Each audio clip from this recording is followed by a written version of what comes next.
Bakit naman kasi kailangan pang pumunta dun eh? Eh mamaya, idemanda ka nung sa ginawa mo. Hindi ko napigilan ang sarili ko. Dahil napakasama ng ginawa nila kay Shane. Sila Carlota, yan, si Douglas. Pinagsamantalahan nila yung kahinaan ng bata. Pero teka, nalaman mo ba kung sino ang tunay na magulang ni Shane? Well, Martha claims hindi niya alam. Sabi niya, hindi rin daw alam ni Carlota. Hindi ako naniniwala sa kanila. Huwag mo sabihing iniisip mo na mo.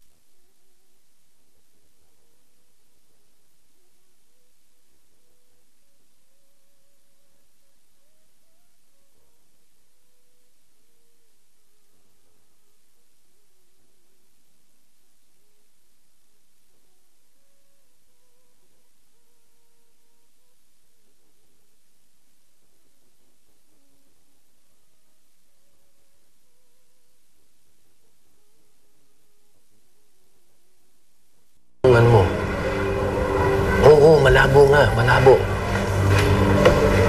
Maalis mo ba sa akin hindi umasa? Pipigilan mo ba akong hindi umasang buhay ang anak ko? Alam mo naman natin hindi siya nakalibing doon sa sementeryo.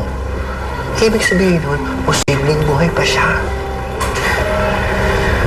Pero hindi ibig sabihin nun, si Shane na nga yun. Kung papayag lang nga siya magpa-DNA test kami. Hindi ko lang siya makausap. Ngayon, dahil nga sa nangyari kay Carlota.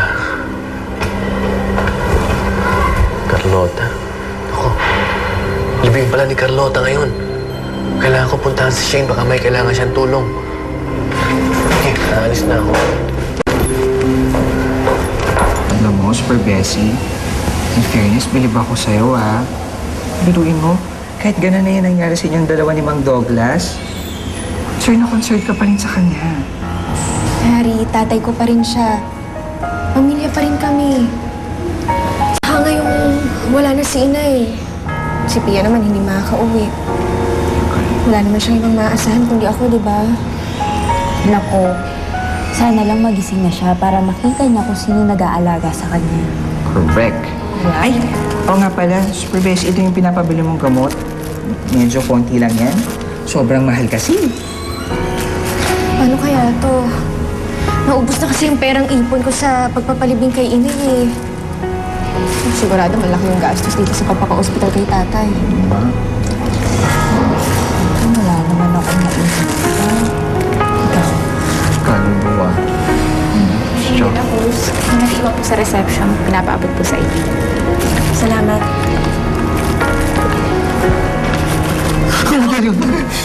Ang dami yan. Wow!